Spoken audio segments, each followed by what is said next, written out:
Well, hopefully you had a good break. I did want to point out, and maybe I should post these one more time. I did hear a couple of people join. The notes in the notes for this class, I'll go ahead and put them in the chat one more time, just in case somebody didn't get them the first time. Okay, they're out there. There is a great data dictionary. Out there in the course notes that kind of explains more. And again, back when I was, even before joining SAS, when I was a model builder, 80% of my time was spent working with the input data and the target variable. And we should, if this was a real modeling project, uh, we should spend a lot more time looking at the data just to make sure that we have everything correct. We're going to assume our data steward knew what he was doing or she was doing, and by taking the log of these variables, of these RFM variables, and also doing the imputation for us. And then we're going to concentrate on just the easiest thing to model. When I talk to students and they have a project, they say, well, I'm trying to predict the how many COVID outbreaks we're going to get in the next month, or something like that. And they start out with a measurement variable. And what I try to get them to do is to relax and just say, okay, let's say predicting credit defaults or something like that. Don't try to predict out of the gate the dollar amount of your credit losses. Try to predict which accounts are going to have a default in their credit. It's a much easier model to build, and you can always build upon that. So we're going to try to take that same track and say, let's not try to predict how many accounts are going to be opened by our sample or the dollar value. Let's just say, can we identify somebody that's likely to open a new account? And so we're going to concentrate on this target binary new product. So that's why it's important that we classify this. Again, these are coded with zeros and ones. We saw that from one of our reports here. They're coded as 0 and 1s, but we want to make sure we treat this as a category variable and not a measurement variable. Because once the metadata is going to look at the target variable to decide which modeling algorithms are appropriate and which techniques to run.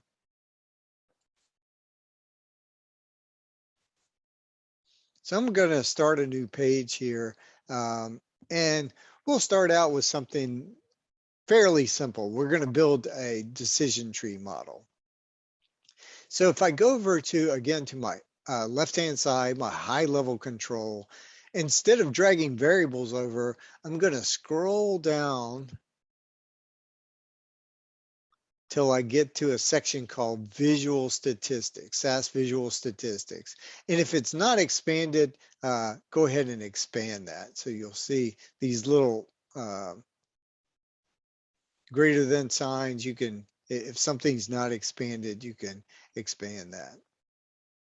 So under SAS Visual Statistics, we've got kind of all of our classic modeling techniques. And what we're going to do is we're going to start out with a very simple model, a decision tree. And we'll talk just a little bit about, most people are familiar with the decision tree, but if you're not, we're just going to drag that over. That gives us a framework. Decision tree, again, we'll kind of touch on a high level, is basically a Boolean model that just tries to take our input variables, the variables that we want to use for prediction, and then basically split them. So it's kind of like a if then else tree, right? We'll say, if this input variable is greater than 3, then I'm going to split you in one group. If it's less than 3, I'm going to split you in another group. And then from that, we're going to continue to use our input variables to split the data. And what we're trying to do is we're trying to split our customers, our 1.1 million customers, into groups where Most of the customers are either responders or non-responders, right? Most of the customers are either zeros or ones, right? And we're going to use the input variables in the splitting this decision tree technology to do that, find the variables that are best for splitting and find the values of those variables that are what we call best split points. Before we do that, I remember I forgot to do one other thing with the data. So I'm going to go back and click on the data icon. We have this concept of what we call honest assessment. And because of the what we want to do in honest assessment, of course, we could build a model to to fit this 1.1 million customers as good as possible. But remember, the goal is to apply this model to our 55 million customers and decide which one of those 55 million are good candidates for opening a new account. So what we're going to do is we're going to take our 1.1 million and we're going to use this partition indicator. And we're going to say, hey, we're going to split our data in half, and half of it we're going to be used for model training, and the other half we're going to use for validation. And we'll talk about what that means. So we're going to right click, go back to the data and right click on this partition indicator. And down at the bottom, we're going to say, we want a new partition. So we want to treat this partition variable as something that we can use in model to tell us what is in training and what is in validation. Well, we actually have to train, so the values of this variable are training and validation, but unfortunately they got put in the wrong buckets just because of the alphabetical order. So we need to tell SAS Viya that the ones marked with validation, we want to put them in the validation data, and the ones marked with training, we want to go in the training data. Then we'll click OK. Now, it's not necessary that you actually have a physical column. You can go to the new data item and create a metadata partition, which will then just kind of flag each variable to be in training validation. There is another partition we could have called test. In test, so we're going to use the training data to build our model and then apply it to the validation to actually pick the best model. So training is going to be the physical building of the model, but then to pick, we may have several candidate models from that training exercise. We're going to pick the best model by applying that training model, the training model to the validation data. And the one that fits the validation data is going to be the one that we pick. So you can think of a decision tree. We're going to have several levels of that decision tree. It's going to apply that each level of that decision tree and pick out the level of complexity for that decision tree that fits the validation data the best.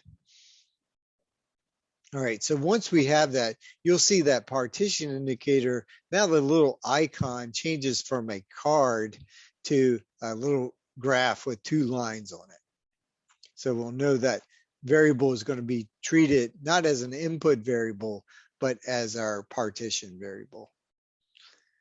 So now we have to go through on the right-hand side. If the data roles is not selected, click on the data roles, and we're going to have to add what the roles of our variables are. Before we do this, I want to disable something.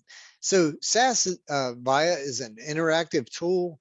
As soon as we add enough information for this decision tree to run, it's going to run, right? And I don't want to do that. I want to set all my options first and then tell SAS Viya to run. Not a big deal. SAS Viya is very quick, but I just want to make sure I get everything set before I tell SAS Viya to run. So what I'm going to do is click on this option here that controls the report, the little snowman icon, and I'm going to go to interface options, and I'm going to disable the auto refresh. All right. This is going to tell SAS that, okay, don't run anything until Tom tells me to run it. So this will allow me to set all my options and variable roles before I actually run the model. So of course, I said we were going to concentrate on this target binary new product, that binary variable. I'm going to set that to my response variable. For my predictors, I'm going to add those two categorical variables. So I can go ahead and add those in. And then I'm also going to add in the 12 log imputed variables. So log I RFM1, I'm gonna hold down the shift key through log I RFM9. There should be 12 of those variables. I'm gonna go ahead and add those.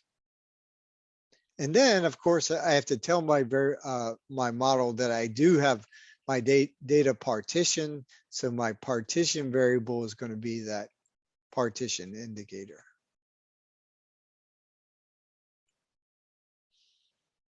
So that sets all my variable roles for this decision tree. Now I want to go through and set some options for this decision tree.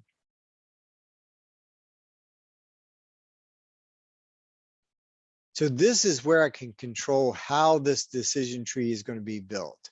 So if I look down in the general options, I can look here, the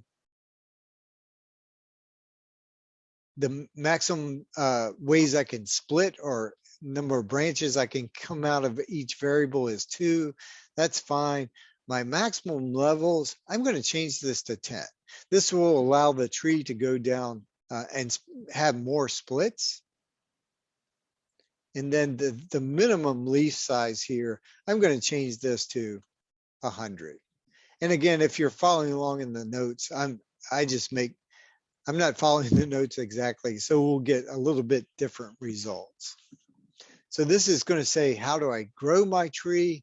And then I'm going to change a few things about the assessment.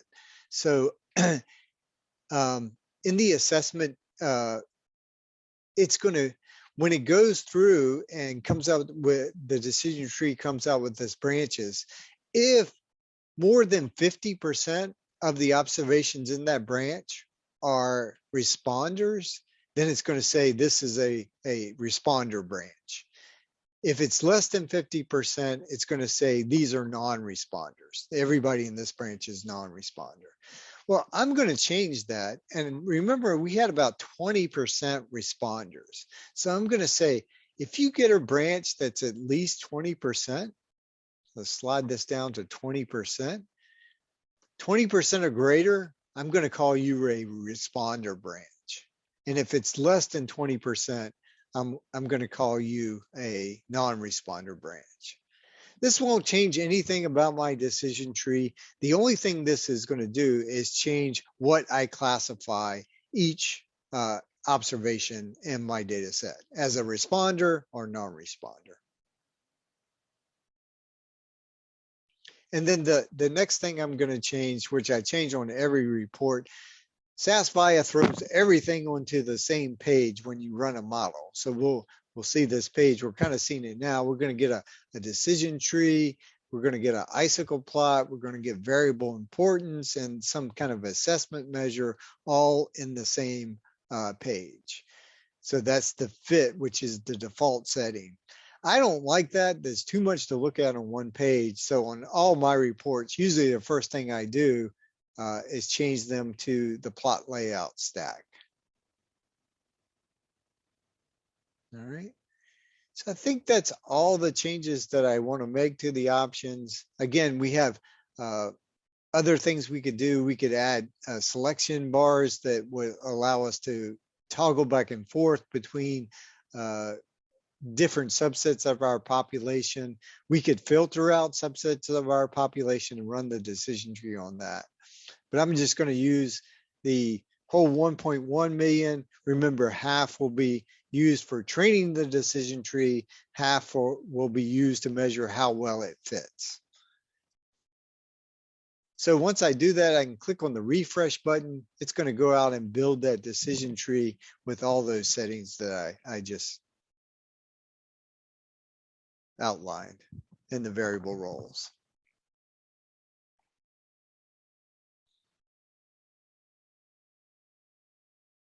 Okay, so we can see a pretty complicated tree. We allowed it to go down to at least 10 levels, and I'm not sure. It looks like 1, 2, 3, 4, 5, 6, 7, 8, 9. It decided that the best tree applying to the validation data was the tree at the ninth level. And then if we kind of scroll in, we can look at the individual branches. So if we hover over them, we can see in this particular branch, um, there's only 3.89% responders. So this would be, you remember we went from the total population of being about 20% responders. We found a branch by splitting on our input variables that only has a 3.89% responders. See the number of ones there. So we would consider this a non-responder branch. And we would say, if when we apply this model to our population, if you end up in this branch, we're probably not going to mail anything to you because there's a very low response rate. Whereas if we hovered over one of these yellow branches, here's a branch where, again, not a huge number in this branch, but 85% of this branch responded. So this would be a branch where we'd say, hey, we definitely want to mail the people based on the splitting rules that fall into this branch because there's a very high response rate.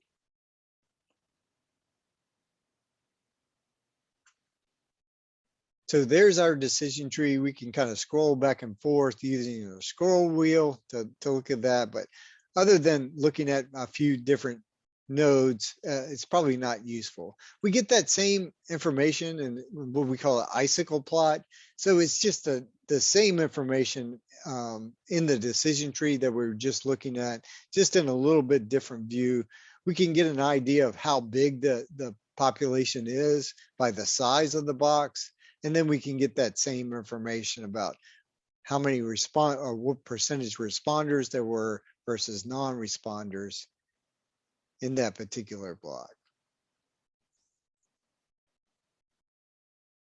Well, hopefully as a modeler, we're kind of interested in what variables were important in building this decision tree.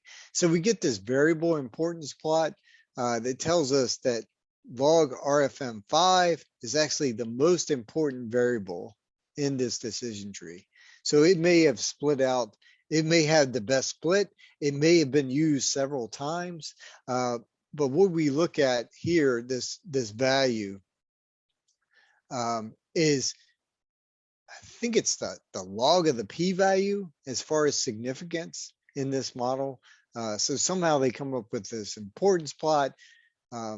We used to have a kind of standard one where the most important variable would have a value of 1 and then all the other variables. But now I believe it is the log of the p-value or something like that. So we can compare variables, make sure this makes sense as far as variable importance. And then last of all, we have the assessment tab. This kind of gives us how well this model is doing. So if we look at what's observed, so these are all the zeros, so the people that didn't respond on the training and then also the validation data set. And these are what they would be predicted. So for example, if we're looking at the training data for the people that actually did not open a new account, and we predicted that they would not open a new account, we have 344,563. So this is good. This means our model is correctly classifying these people. If we go down to this for the training, this lower right-hand block, these are all the people that actually responded, and we would have predicted using them with this decision tree as responding. So these are our true positives, right? We captured 72,518 in the training data that actually responded. Our model would predict they would respond. All right. We still had a group that we didn't predict correctly, these are these would be our false positives here. There's 79,000 of these, and then false negative here, there's 33,000 of those. So we can look at this called the confusion matrix. We could look at this on the training and validation data set. We could also look at some other measures. Maybe we want to look at the lift chart. So this would be a perfect model if we were able to perfectly classify our observations. Of course, the first 20% would all be ones, and then the rest would be zeros. Here's how well our model is doing. So this is saying over just guessing or assigning a probability of responding of 20% to every observation. By using our model, we're getting almost 4 times the lift in the first 5% of the data. So our top 5% ranked on our model gives us roughly 4 times the lift of randomly choosing customers. So we can see that on the training and then the validation. We could look at the ROC curve. So it's kind of hard to see, but there's a training and validation line here. And this is where we get the KS statistic. So this is called a rock chart. This is kind of the random model, this 45-degree line. And here's our decision tree model. And what we would like to see is a lot of difference between our decision tree model and the random model.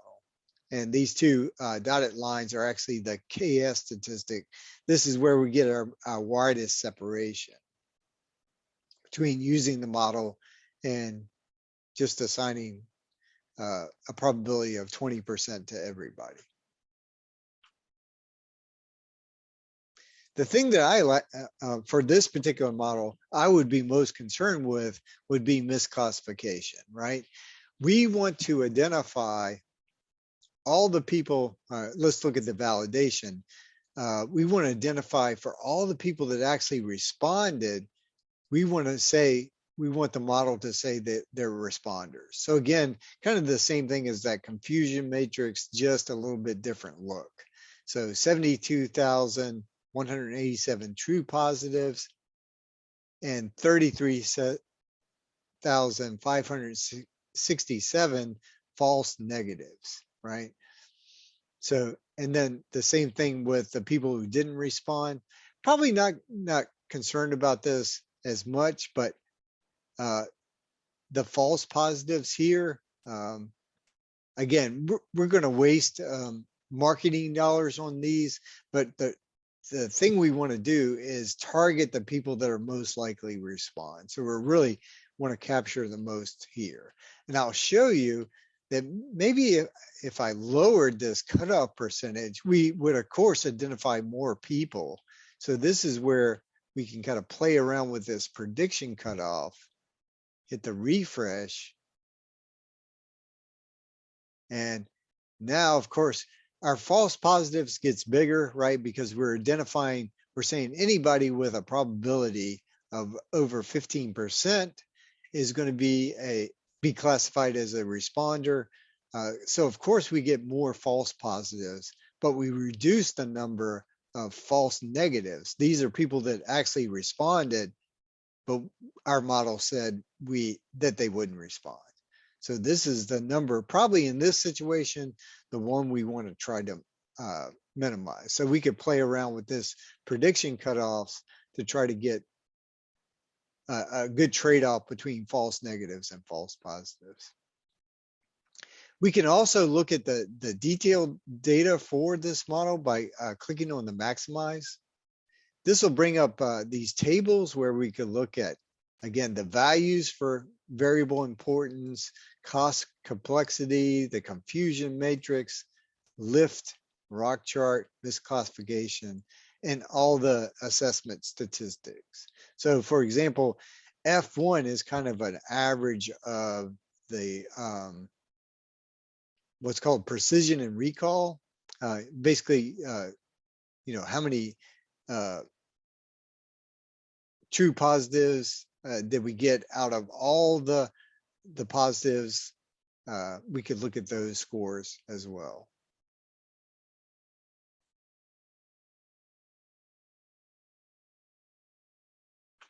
And we could go back to the options and maybe change some things about how we built the decision tree. We have full control over that. So I might want to, maybe I want to try, so I tried the decision tree. Maybe I want to try a different type of model. So I could go down over in the objects, click on the objects. I could add a new page to the report, and I might try, the next thing I might try is a logistic regression.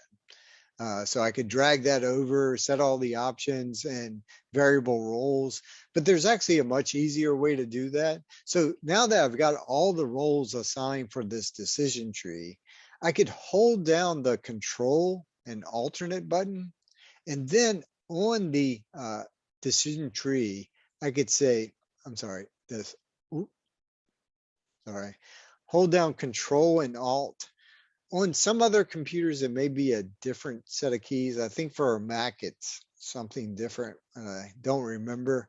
But I could use this snowman icon with those two keys held down, and I could go down and say, duplicate on new page as, let's say, a logistic regression. Then click on that. Then I can release the keys.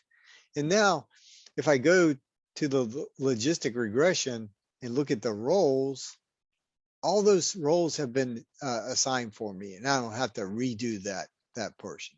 Now I do have to go in and set the options for the logistic regression for how I want it to run. And we'll just change a few things.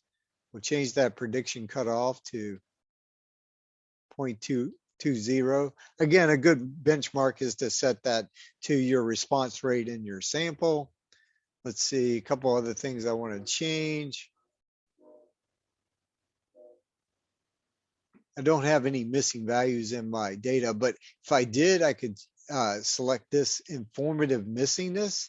What this will do is it'll actually impute the missing values for me for each observation that has a missing value.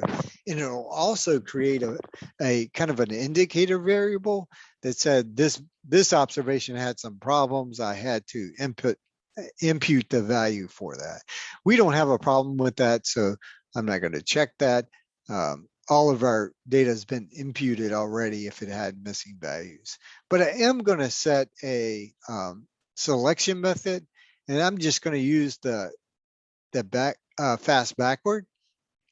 So as a default, logistic regression is going to try to use all 14 of those input variables, whether they're significant or not. What I'm doing here with the variable selection method is I'm saying only use the variable if it proves to be statistically significant in the model. All right. And I think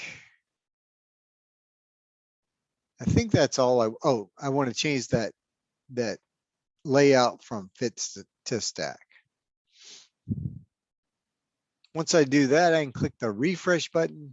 It's going to go out and build my logistic regression. And that was pretty fast, right? Again, for training the model, so it's actually a little bit more complicated. For training the model, again, it used about 500,000 observations. But then for each level of the model where it was maybe eliminating a variable, it applies that model to the validation data set and gets the fit statistics. And then it drops another variable and then builds another model. So SAS Viya just did all that, and it came up with this model that has 1, 2, 3, 4, 5, 6, 7, 8, 9, 10, 11 of my 14 variables, right? So we can see it didn't use these 3 variables and probably another one I could change the settings for how many variables are displayed, but it used all of these variables. They were highly significant.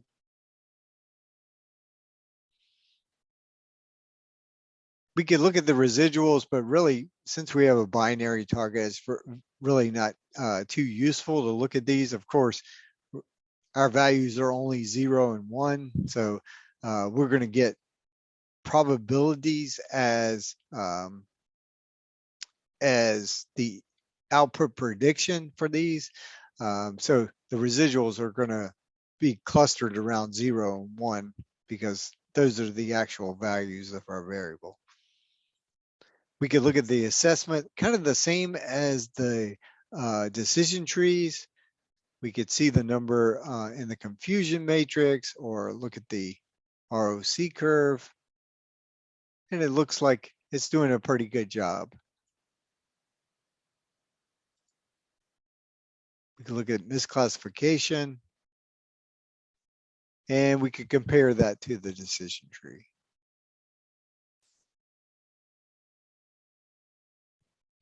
All right, I want to do one more model, so I'm going to use that same trick.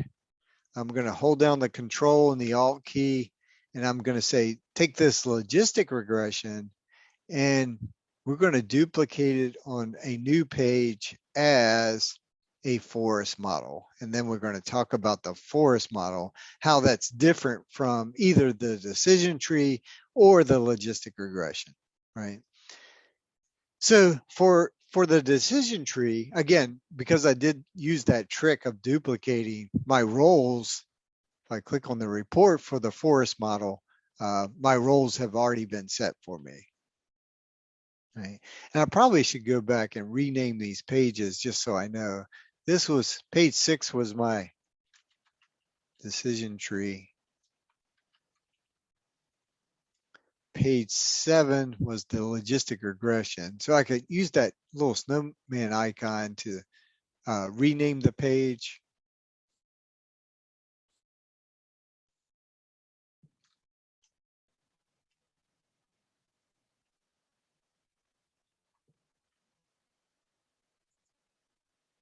And this one, I'm going to call forest. So how are the decision tree and the logistic regression different from a forest model? Well, a forest model, so the decision tree and the logistic regression, they took, as they were going through and building each model, they kind of only used the data one time, right? So they looked through the data, found the best for the decision tree, found the best split, split that whatever the variable was, split that variable, and then for each of the 2 branches, basically repeated that process over and over, right? But once it's done with that first set of data, right, that first split, it really doesn't change anything. This, as far as the data, right? I end up with, out of the first split, I end up with 2 branches. That's never going to change, right? I don't know if that's the best model, right? Probably not. I probably need to split those 2 branches further, but each of, as it goes through and splits that, the data in each branch stays the same, right? As we go down. And then it applies that to the validation data set and says, where is the best place to stop building my tree? You know, I want the simplest tree that validates the best or fits the validation data the best. Same with the logistic regression, right? It went through, it started with all the variables. I chose the fast backward. So at each step, it would eliminate a variable and then run the model, right? So I got these potential models that have one less variable in it until it says, all right, all the variables left are significant. I'm not going to remove any more variables. And then I apply all those models to the validation data set. So there's a lot of processing going on there, but still, as each model is being built, the data is not being changed or swapped around. Once you're in one bucket, you stay in that bucket. A forest model is going to do a little bit different. It's going to build a decision tree, right? And in fact, that's how the the name came about, right? This is not just one decision tree. We're going to tell the forest model how many decision trees it wants. We want to build our forest model from. And then let's say we tell it, okay, build 100 decision trees. Then we have to tell it, well, based on those decision trees, how do we want to put those decision trees back together so that we have one prediction for each observation? So that's one thing. And if we think about it, if we told it to build 100 decision trees and we use the same data and the same variables, then it should come up with 100 identical decision trees, right? So we have to perturb the data somehow. So we can't use all the training data to build our decision trees. Otherwise, we get 100 identical trees, and then when we have to average them back or brought them back together, they would tell us the exact same thing. So what we're going to do is we're going to say, here's our training data, but only do some kind of sampling of that training data. And in the forest model's case, we're going to sample with replacement. So it is a small chance that we might select an observation twice for our sample. And so from our training data, again, we have roughly 500,000 observations. We're going to tell the forest model what percentage of that training data do we want to use for each tree? And then it's going to go out and grab that percentage of the training data to build the model. Okay, so that's good. We should get different trees if we're using different data each time. So that'll be great. But to make sure that we get different trees, we're also going to sample our variables. So we have 14 potential input variables for our decision tree. We're going to tell the forest model, hey, don't use all 14. Randomly select a number of variables to use for each decision tree. And what this will do, this will kind of guarantee that we're going to get different trees out of our 100 decision trees. And then we can use some kind of method, either a voting method or average. We could just average the probability, or, you know, if an observation ends up in a particular branch, all the observations in that branch get the same probability, right? It's basically the percent of responders in that branch. So let's say we looked at a branch earlier that had 85% responders. Everybody in that branch is going to get a prediction of 0.85 or a probability of 0.85. But because we've got different trees, each observation may end up in a different branch for the 100 decision trees that we're going to build. So we could say, well, just average those. Or the other thing we could do is just say, we'll classify that observation based on the majority of branches where it's classified as a responder or non-responder. All right. The idea is, if one decision tree is pretty good, building 100 different trees and averaging them back together should be even better. And then we're going to take that model that we come up with, and we're going to validate that against the validation data set. So a lot of processing going on. We're going to build each tree. We're going to use the validation data set to say what level of this tree is the best. And then we're going to continue that process. So you can see where in a traditional, if we had to do this one tree at a time, right?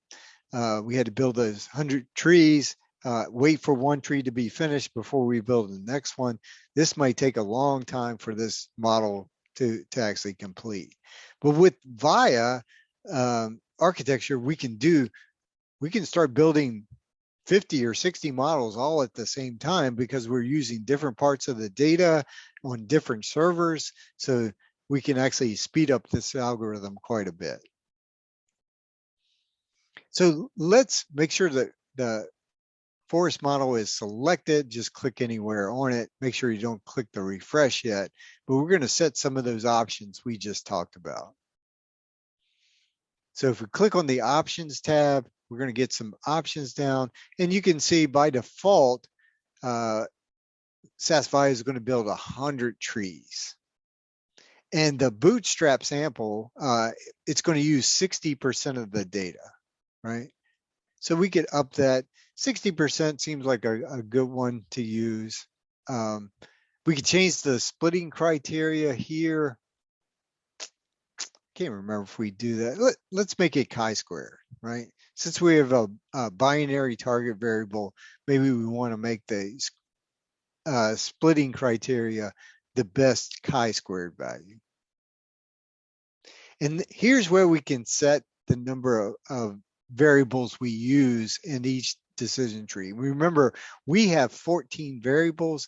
By default, SAS is going to take the square root of the number of variables and kind of round that. So you can see the default number is the square root of 15 is somewhere close to 4. So it's only going to use randomly select 4 of our variables to build each decision tree. I don't think that's quite enough. So I'm going to actually up that. And I'm going to up that to 8. I'm going to say for each decision tree, use 8 of the 14 variables to build the tree.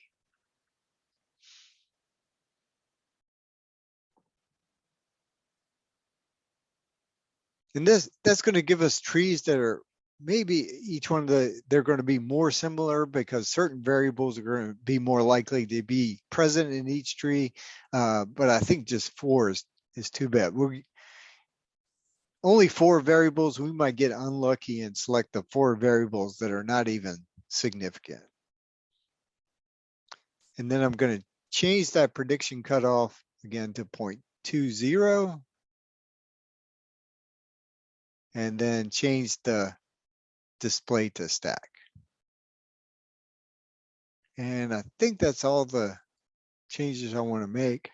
Go ahead and click the refresh. Now this is going to take a little bit longer, right? We're doing a lot of processing in the background. First, selecting samples of our training data, building a decision tree, and then applying that decision tree to the validation data set. But you can see, at least on mine, it's already finished building those 100 trees. We get the variable importance. One thing to say about a forest model, it's going to be a little bit harder to explain, right? How did we come up with those 100 trees? Which variable? You know, it's not like a logistic regression or decision tree where we can point to a variable and say, this is how this variable is being used, right? Because this variable potentially is used in maybe 100 different trees, we actually can't give a parameter estimate or say, hey, splitting this variable at this point is going to give us the best break in our data. So it's a little bit harder to explain, but here we get the variable importance. And again, this is kind of an encouraging sign. RFM5, or the log imputed version of that, is the most important variable. I think that we saw that in the decision tree and also maybe in the logistic regression. But some of the other variables that are important here, I didn't mention this before, but we actually get our KS statistic on the validation data set. Remember, this is that statistic that we said, if we compare models, we're going to pick the one with the highest KS statistic. We could look at our error plot. So as the number of trees grows to 100, we can kind of see how is this affecting the misclassification rate. Or we could look at partial dependence plot. So this is looking at that most important variable, number purchased in the last 3 years, and kind of tells us how the predicted probability changes in our forest model as this variable increases. So you can see there's a big jump, looks like as the log I of this variable jumps from about 1.25, the probability shoots up at around 1.5 here, somewhere in this area. And then our same assessment measures, we could look at that. And again, all the detailed data we can go to the particular table if we wanted to. And we can download this detailed data.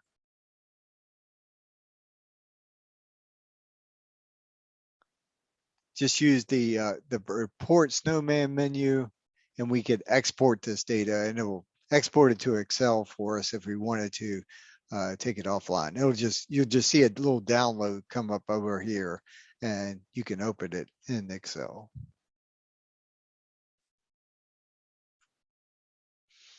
All right, I think we're done building models. So we could live in this visual statistics, visual analytics application and do all of our modeling. We're not actually going to do this. If you think about this process that we've gone through, it's kind of been ad hoc, right? Probably if we're going to build a model, we want to do it in a much more structured facility. So we're actually going to move from visual analytics and visual statistics over to something called Model Studio. But before I do this, if you want to work with your students and kind of work in this, just exploring and kind of ad hoc building models, certainly welcome to stay in this application. You can even, before we leave this, now I've got 3 different models. I'm going to add a new page and then go over here to my objects. And you'll notice in the visual statistics, there is a model comparison node.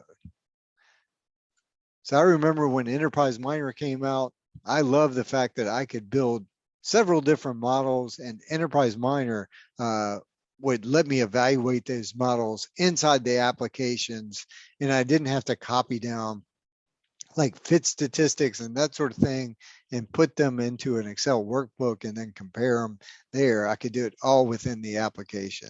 So again, we've got 3 different models here, all using the same data and using the same target variable. So we can compare those 3 those 3 models in the visual analytics application if we want it. It's going to run a little report. Let's see. I could change my prediction cutoff for all 3 of the models to, let's change it to 0.20. Change my plot output to stack.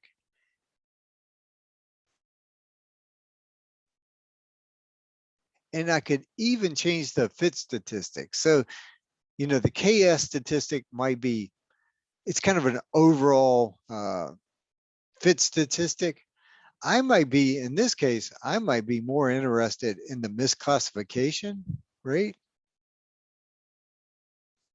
So I might pick the validation misclassification rate as my statistic for choosing between these 3 models, choosing the best model. Once I do that, I can click refresh.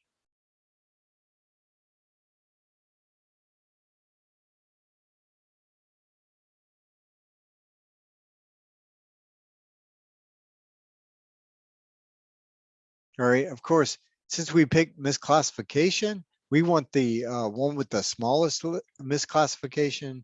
And so in that case, this is our forest model. Right, so it's going to say the forest model based on this is the champion model. I could get all those same with all 3 of those models. Let me go ahead and turn the automatic refresh back on. So again, go up to the top, go to interface options, and we're going to enable that auto refresh since we're kind of done with the model building. But I could see how all 3 of my models fit. on the training data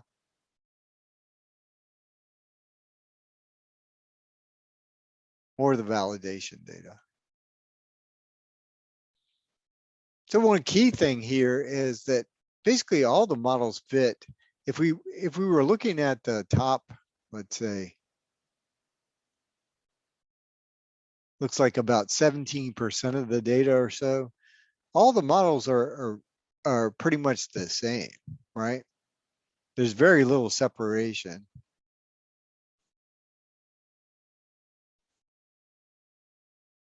And the other thing to point out is it looks like I get the same fit on the training and validation. So my models, no matter what model I pick, they looks like they're pretty robust. They look the same whether I'm looking at training or validation.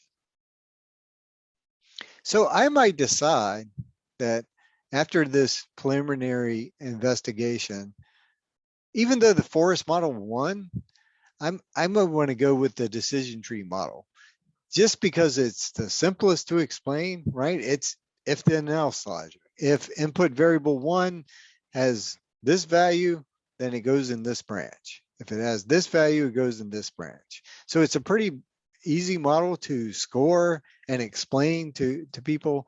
I might want to go with this model, but I might want to move to a much more structured environment that kind of gives me some, maybe I'm used to working with enterprise miner, but kind of gives me more of a structured thing where I could do things like imputation and variable selection and build models.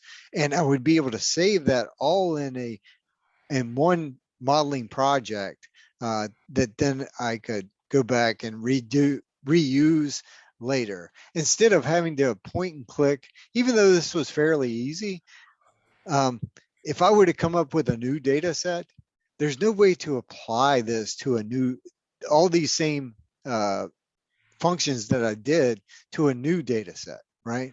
I might want to say, well, here's another data set of a random selection of customers.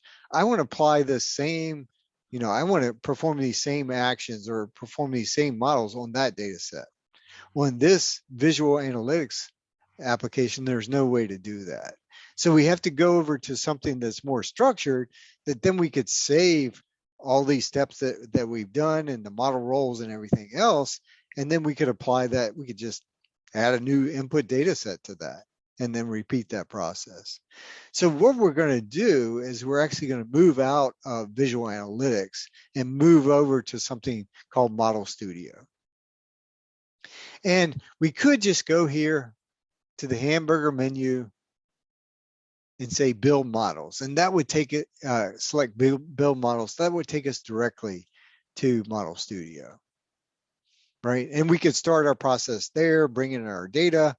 But since we've done all this work, SAS has built a link to actually take this work, this decision tree, and move it over to Model Studio. So we can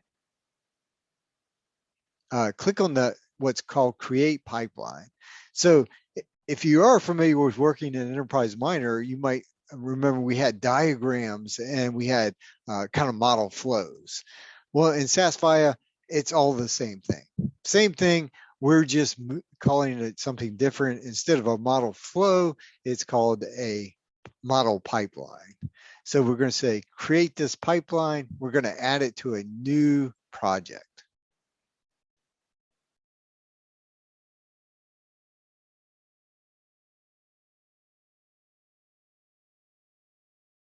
So again, if you're used to Enterprise Miner, what this is going to do is going to say, okay, I'm going to take your input data that you were working in visual analytics with. I'm going to grab the metadata about that data, and I'm going to grab that decision tree model, and I'm going to create that model for you.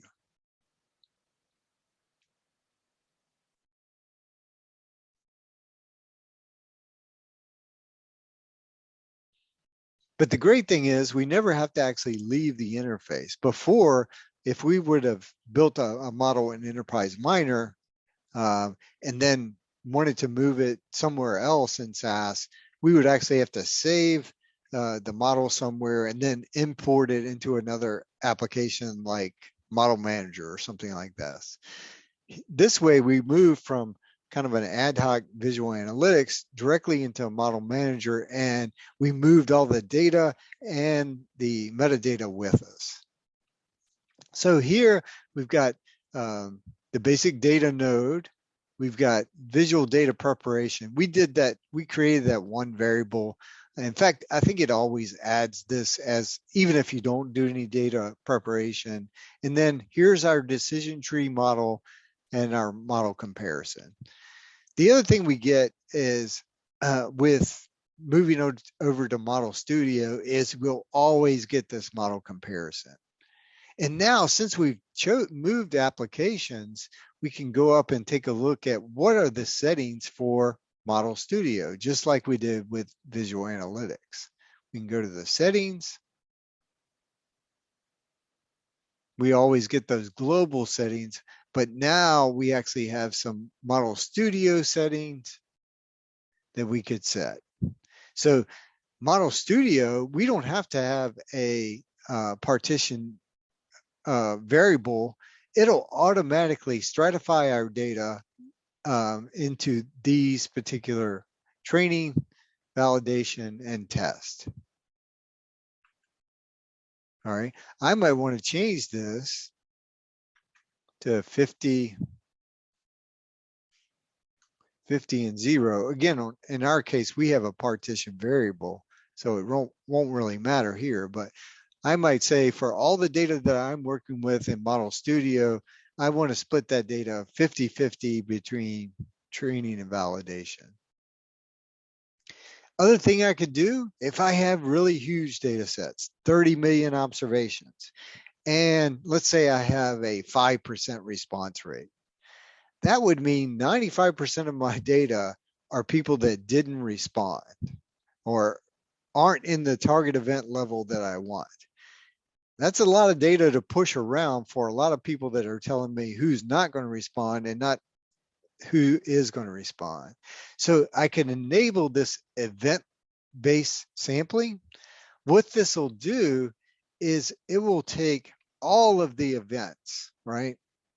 And in my data sample, so all of the events of interest and the same number or the same percentage of non-events. So in my case, let's say I had 1 million observations with a 5% response rate, right? So that means 5%, 50,000 of my million, is that right? Yeah, I think that's right, are responders. I definitely want to take those. But instead of taking the other 450,000 non-responders, it's only going to randomly sample those 450 and only take 50,000, right? But SAS will do this for me, and I don't have to worry about adjusting the parameter estimates or anything like that. SAS will know about that. So those are some of the things you probably the most popular too that you might want to change. There's some stuff for class level variables. Right now it said the maximum class level is 99 different values. That's a big class variable. I might want to make that, maybe I have zip codes. I might want to set that to 50 or something like that. And the interval cutoff will tell us that any measurement variable or interval variable has to have at least 5 levels or 5 different values, or I'm going to treat that as a categorical variable. So again, that might be something that you could up to 20 or something like that, but you could play around with those. All right, I'm going to close out of that, but let's go ahead. First of all, let's make sure there's a couple things that we do need to check on our data. So it brings over our data set, that VS Bank data set. But we had a couple variables that we didn't use. And by default, SAS is going to bring those over and make them input variables.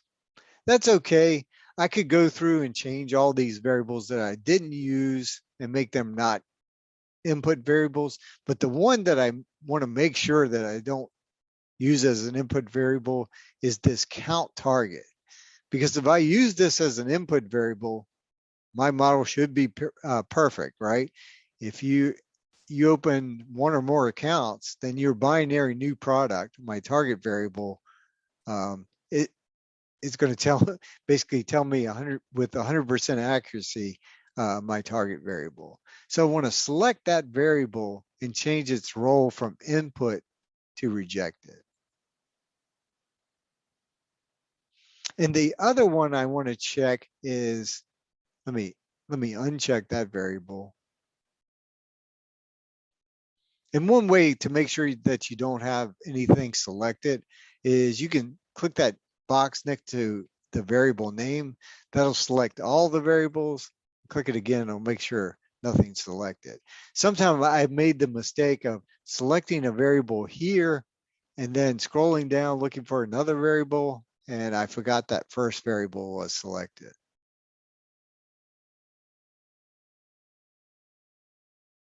So I want to find that other target variable. Let me sort by the label.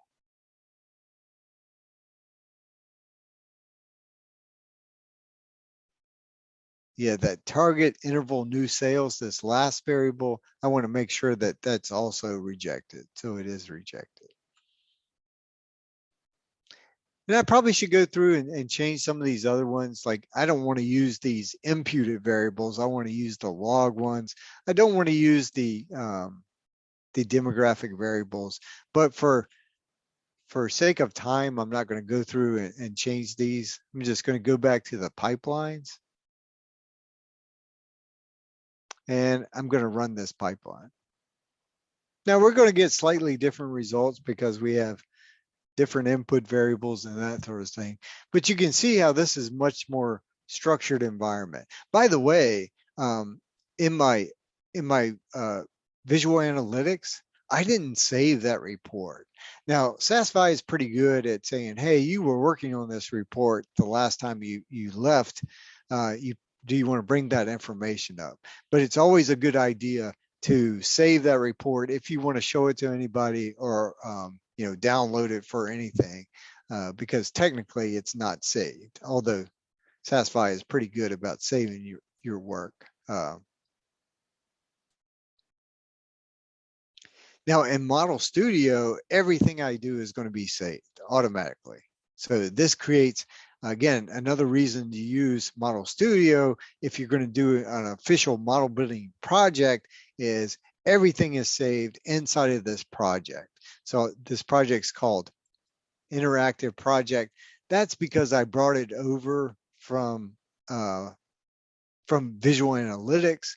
But if I would have started from the build models and just brought in my data, I could call that anything I want to. So I could take a look at my decision tree here, look at the results once it runs. So I get a little bit of different. I get a lot more stuff about, here's some code, right? That I could actually take and implement somewhere, maybe in a database where I could actually score this decision tree model and get output scores for a different set. The assessment, kind of the same thing, maybe a little bit different look, but I get the same kind of information here. It's kind of hard to see, but there, maybe I can expand it. You can see cumulative lift. You can see the training and validation. We get some nice details about what this represents, but we could change to look at the gain, capture response, those kinds of things. So pretty much the same output. The confusion matrix or misclassification plot. Now, because I brought this decision tree, I'd already set a lot of the the options for that decision tree. Because I brought it over from Model Studio, I can't really change this. But I'm gonna go back, close this out. I'm not gonna spend too much. It's pretty much the same information we've seen. But in here, um, so I've got my pipeline. Again, if you're used to Enterprise Miner, this is like my diagram. I can add modeling nodes to this. And I'll just show all of these for sake. We have clustering, we have filtering, a lot of pre-processing things that we can do inside the project, kind of like Enterprise Miner, right? We could do filtering in here and it would be saved in the project. It would not be like it was in Visual Analytics, just kind of an ad hoc. We could do variable replacement. We can even bring in text mining and create support vectors for that and then use that in our modeling. If we had a lot of variables, we could actually do variable clustering or variable selection to reduce that number of variables. So a lot of things we could do in the data pre-processing. I'm going to concentrate on the supervised learning. Here's where we see all of our classic, as well as the machine learning and artificial intelligence algorithms. So let's go through, and this time we'll try a different model. Well, let's try this forest model. So we're going to drag this over, kind of like, again, Enterprise Miner, and we're going to drop it where we want it to go in our pipeline. So I'm going to drop it on the visual data preparation. It's going to add it just below. The other thing I can do is right click on the icon and say add child, supervised learning, forest model. All right, since we added this, we can change the options for this forest model. So some of the same things we see, we actually get more control in Model Studio than we do with Visual Analytics. So you'll see some of the same options you can change. Remember, we changed chi-squared, I think, maximum number of splits, maximum depth. I think we had this before at 10, so we'll move it back to 10. Minimum lease size, we want to make that something realistic for our size data. 100.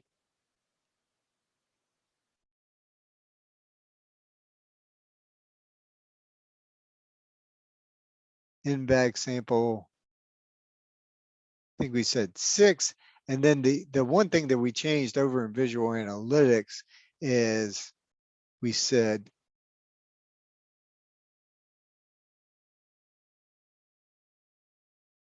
we wanted to use 8 inputs.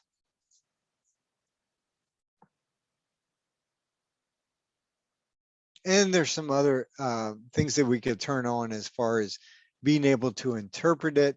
Maybe we want to turn on the variable importance and the PD, those partial dependence plots. We looked briefly at those. All right. I think that's all we want to change for now. Let's go ahead and rerun the pipeline.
Okay, it's finished. I was getting a little worried there.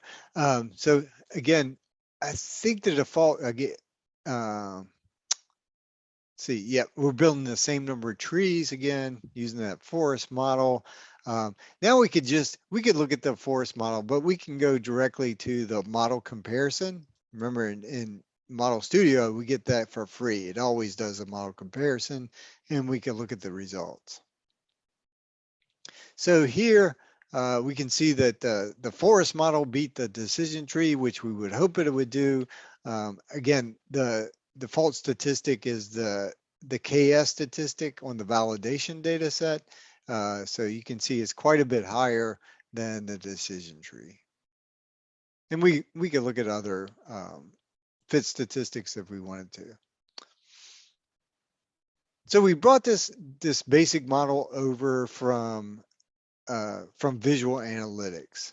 But we could actually create multiple pipelines by just like we created multiple pages in visual analytics. So here we've got a working pipeline with a couple of models in it. We might want to start a different pipeline, which may have different pre-processing steps in it, different imputation methods, different variable transformations, that sort of thing. We might want to create a whole different pipeline. And I'm going to call this one, I'll just call it pipeline.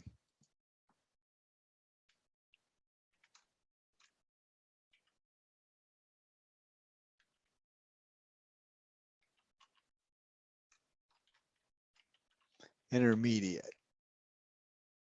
Enter.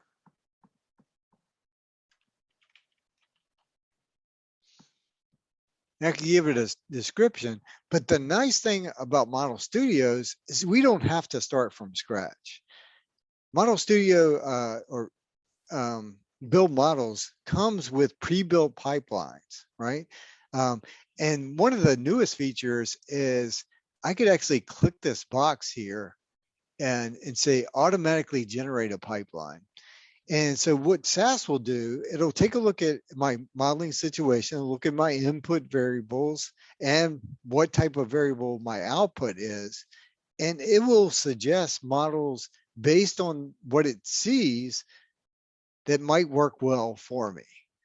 So, and maybe it'll take a look at do I have any missing values? So it'll say, well, you need to do imputation, or you have your input variables are skewed, so maybe you need to do transformations. So it will go through and make those recommendations, and then give me a pipeline that might work well with my data. Now that does take some time, so I'm not going to do it, but you can actually set a limit. So you can say only spend 2 minutes on this or only spend 5 minutes on this, and SAS will kind of go through and give you a pipeline that should work well with your data, or at least at first attempt. Now you're not stuck with just the models that it came up with.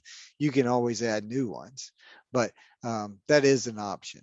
What we're going to do is we're going to browse the existing pipelines that are out there. So I'm going to scroll down, and I know there's these intermediate template. So you can see I actually was able to save a template out there, a couple of them, but I'm going to pick this intermediate template for class target. So this is supposed to be not a real advanced template, does some basic data prep stuff, maybe does some variable selection, and then tries a few models. So I'm going to select this one, click OK, and then click OK. So it's going to bring out that pre-built pipeline with the nodes already in it, hook it up to my data, and say we're ready to go. So I don't think this is a great pipeline. It's just the one we use it for an example. So it takes your data, does any imputation, does some variable selection for stepwise. I'm not sure why it does that, and then runs a few different models on that. So we could go ahead and run this pipeline.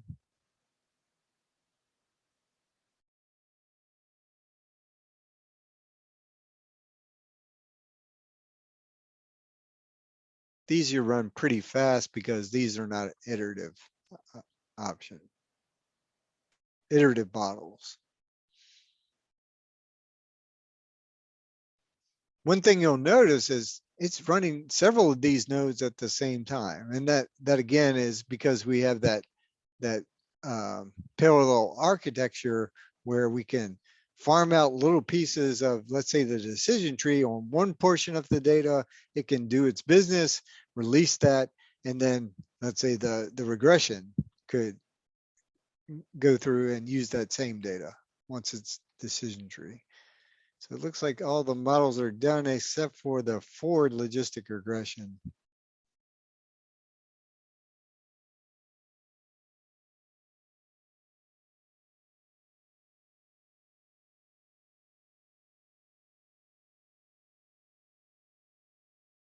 Okay, that's done. So not only could we then evaluate the models in this particular particular pipeline, so we could go through and see which one of these three models worked in this case. It looks like the forward logistic regression is slightly better than the other stepwise, and decision tree comes in last place. So we can get that. But we can also do a pipeline comparison. So we can look at the best models from each pipeline and very quickly see that the forward logistic regression actually did better job than the forest model, which was the champion model from our pipeline. So that's kind of nice because now we can have, we can develop as many different pipelines, take as many different strategies as we want. I'm gonna go back to this first one and I'm gonna add a model that I like a lot. And it's called a gradient boosting model. And we'll talk a little bit about that. Oops. I'm gonna add it to my model with the decision tree. It's another decision tree based algorithm. And it's kind of like the forest. So it's going to build lots of different decision trees. The thing I like about gradient boosting is it is truly iterative. It'll use the first tree that it builds to say, wait a minute, this was an okay tree, this first tree I built, but I made some mistakes. And so next time I build a tree, I'm going to take a look at those mistakes I made. The mistakes being I classified somebody as a non-responder, or you getting a non-responder bucket in this tree, and he actually is a responder. And I'm going to give more weight to that observation that I made mistakes on. Then it's going to do that again and say, okay, maybe I improved for that one observation, but now there's another observation where I'm still making a mistake. Let me give that observation more weight. So for all the observation that it gets wrong from tree one, it's going to give more weight to those observations than the next tree, and less weight to the ones that it got right. So in that case, we should have a truly iterative model that continually improves if it can improve, right?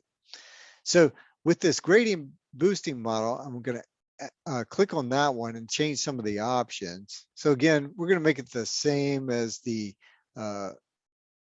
same number of trees, 100 trees, subsample rate. So before we made this 80%.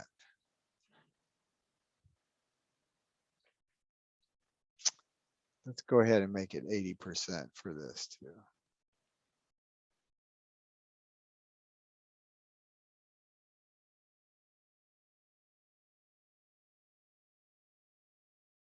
All right, I think I'll keep all the rest of them just for time's sake. And let's go ahead and rerun this pipeline. And I'll tell you from my experience, the reason I like gradient boosting so well, at least for a categorical target, it seems to do a really great job. So I like the fact that it is truly learning as it's going through. Whereas the forest model, it perturbs the data and the variables to kind of build up different trees and then average them back together. Each tree is is kind of independent of each other, right? So it's using, independent data, independent sample from the training data, and independent variables, but it's kind of the same. In the gradient boosting, the trees are actually learning from each successive tree. So that's what I like about it. And I'm hoping if we look at the model comparison, that it actually did a pretty good job. Oh no, it did a terrible job. So I probably need to change some of the settings to make it better. But usually if I play around with this enough, I can get the gradient boosting to beat out forest model. Then the last thing I want to talk about, let's say we decide, oh, okay, the forest model is the model that I want. Um, we could actually promote this model so that it could be used in the scoring code, but there's actually a much easier way to score new data is I can just grab this score data and say, okay, what model do I want to score? Let's say the forest model is the model that I want to score.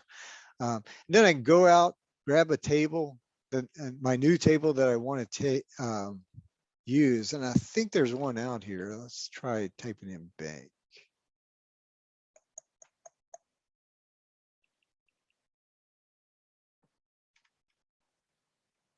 Yeah, VS Bank to score. So this is actually it's just part of this bank part table. But suppose this was my total 55 million database, and I wanted to say, okay, I picked my model. I want to score this table. I could either point to this table in a database or somehow um, connect to it through SAS Viya.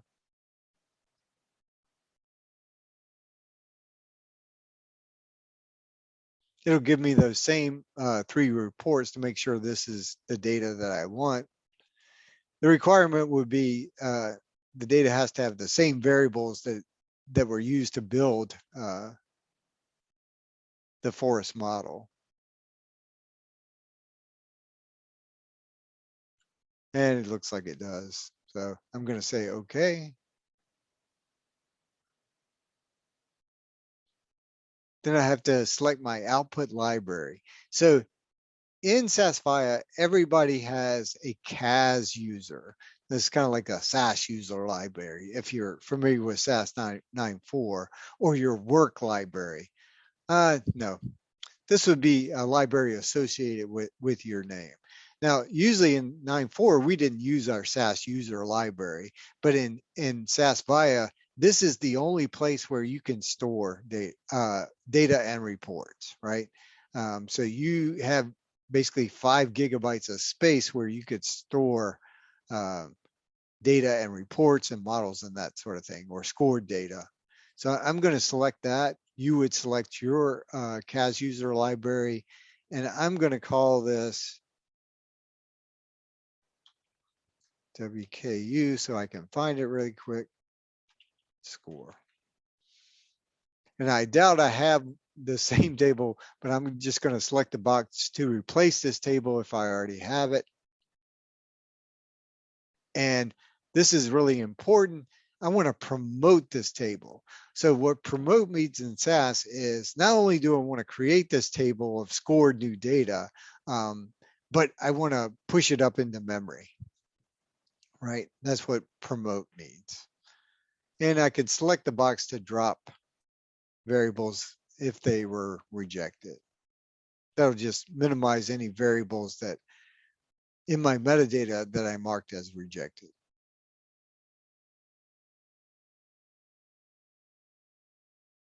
All right, once I have that, I can click the run.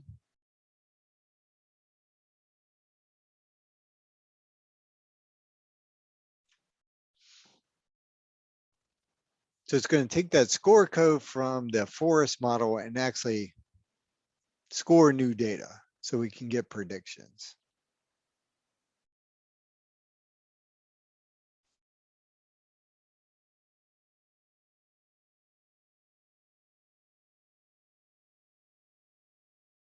All right. Now that's finished. So what if I wanted to look at the score data? Well, I could actually go back to explore and visualize, right? I still got my latest report here. Um, I probably want to save that. I'm not going to save it because I've got a bunch of different versions of this, but you could use the report menu up here and click save as, and again, save it in your SAS user directory to save the report.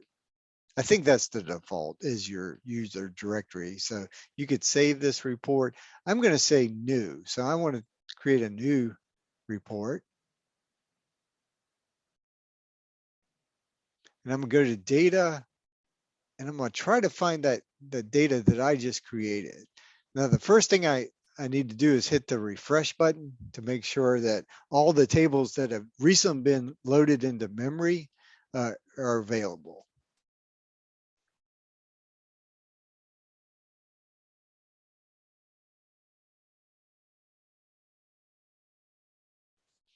All right, then I'm using my filter and type in WKU. And there it is. That is that data set that I just scored. I could select that one, say, okay. I'm not going to wait for the.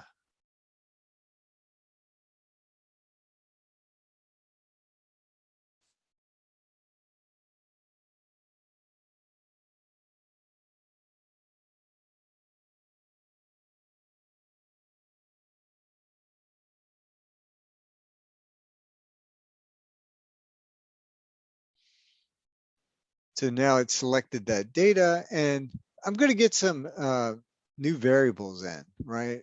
So if I looked at, I'm going to get this predicted probability for B target equal to 1. I might want to look at that and see how the distributions of my probabilities look. I might want to create some reports and then send them along to the marketing manager, and he might decide, well, okay, let's mail everybody or promote everybody that's above 0.40 or something like that. It has a probability of 0.40. All right. So that in the notes, if you want to look at them, there's also some information on Model Manager, but I really like the scoring ability within Model Studio. So I never have to actually go over to and find the code and actually run it. I can do it right in Model Studio. I think at that point we'll stop. I did want to show you a couple of things. There's this page. There's one for students and one for educators. And basically this gives you all the information that you would need for the resources at SAS. So I'm just going to paste the students ones. These are free classes, how to get access to our software,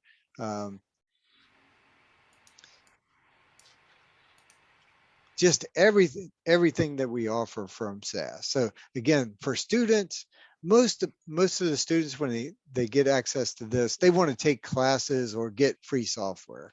So again, once they use their edu email address to get access or create a SAS profile, then they'll just go to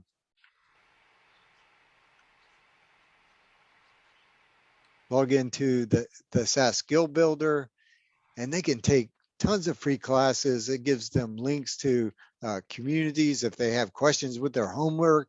There's actually people they monitor these communities that will answer their question, and it's kind of like a contest. People try to answer questions as fast as they can. Then they get ranked as the best question answer for SAS. And then also for educators, you get everything the students get, of course, but you also have access to our course notes, our PowerPoints, data sets, that sort of thing.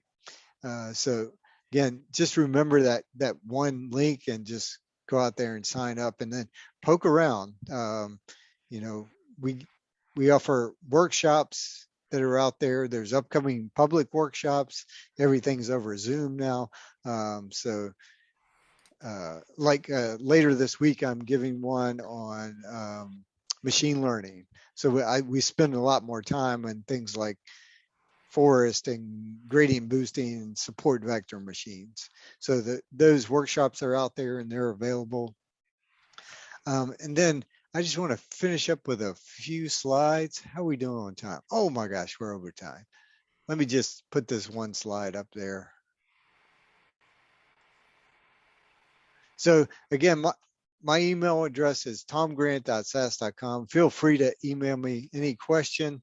There is an evaluation out there. I'll post this in the chat.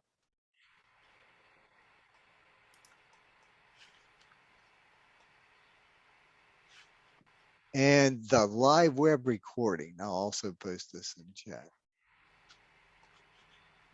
So this will be out there later on today. Mm-hmm. I think Lily said she's going to do some doctoring to it. But thanks everybody for being here. Sorry I kept over. I was trying to rush there at the end, but yeah, just remember that email address. I'm hoping I get to come out and actually visit Western Kentucky next month or so. Mm-hmm. One of my favorite universities. I've been out a couple times and always a great time. I love your philosophy on teaching and improving students' lives and maybe life situations. Thank you so much, Tom. Thank you. It was very interesting workshop, and we will build on it, for our face-to-face workshop. So workshops. All right, thanks very much. I'll stick around if anybody has any questions. I'm going to turn off the